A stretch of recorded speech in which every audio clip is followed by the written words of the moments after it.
حضرت خواجہ معین الدین چشتی اجمیری رضی اللہ تعالیٰ عنہ اپنے شیخ کے ساتھ سفر پر جا رہے، سردیوں کی راتیں، راستے سے ایک ہنڈیا میں دودھ بھر لیا۔ اب سوچا کہ دودھ سر پہ رکھ کے چلوں گا، ساتھ پیالہ لے لیا، سردیاں ہیں، رات ہے، دودھ تو برف کی طرح یخ ہو جائے گا، ٹھنڈا ہو جائے گا۔ سوچا اب کیا کروں، جب وہ مانگے تو آگ تو نہیں ملے گی کہ جلا کے گرم کر دوں۔ سو تدبیر سوچی، ایک گھڑا لیا، اس کو توڑ دیا، نیچے سے پیندا رہ گیا، اس کو جلتے ہوئے آگ کے انگاروں سے بھر لیا۔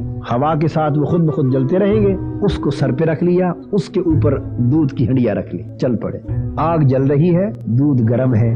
گزرتے گزرتے جب طلب ہوتی ہے، شیخ کہتے ہیں معین الدین کچھ ہے تو پیش کرو، اسی وقت گرم گرم دودھ پیالے میں ڈال کے پیش کر دیتے ہیں۔ وہ بھی نہیں پوچھتے کہ دودھ گرم کیسے آیا۔ نتیجہ کیا ہوتا ہے، جلد جل گئی، چربی اور خون پگھل کے نیچے بہ رہا ہے، بال سر سب کچھ جل چکا ہے، مگر دودھ گرم دیے جا رہے ہیں۔